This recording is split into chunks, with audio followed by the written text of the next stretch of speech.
Nasa 200 bahay ang nasunog sa Barangay Culiat sa Quezon City kagabi. Kabilang sa mga inilikas ang kabaong ng isang pinaglalamayan doon. May unang balita si EJ Gomez.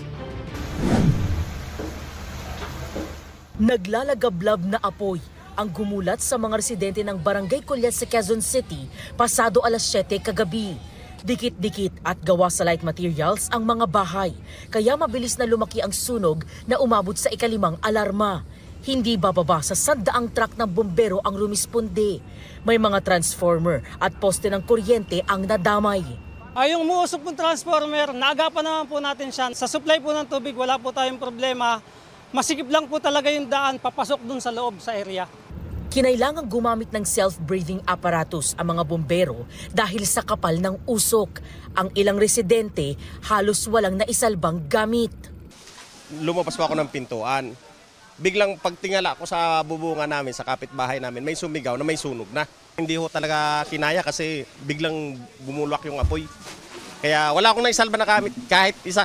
Sabi sa asawa ko, Ate Gemma, lumabas na kayo, lumalaki na ang sunog. Kaya tinignan namin, ito na nga, sobrang lakas na. Kung anong dala namin, ito na, hindi na kami nakapaglabas ng gamit. Ang importante, ligtas ho tayo. Nagbayanihan ang mga residente para tulungan ng mga bumbero sa pag-apula ng apoy. Ang pamilya namang ito nagtulong-tulong na mailikas ang kabaong ng kanilang kaanak na nakaburol. Yung kapatid ko, yung bilas ko, anak, sila tulong-tulong sila, mga 5 sila bumuhat pababa. Mahirap siyempre, mabigat sa loob natin, siyempre bahay mo yun eh. Basta importante ligtas ang pamilya namin. Ayon sa barangay, abot sa 200 bahay ang natupok ng apoy. Tinatayang 200 pamilya o 1,000 individual ang apektado. Sobrang nakakahindik kasi 5th alarm. So, ang daming mga na talagang kagaya niyan o taga City Hall umiiyak. Wala talaga siyang na save kasi pauwi pa yung yung mga nanay, mga tatay. May isa akong batang nahawakan.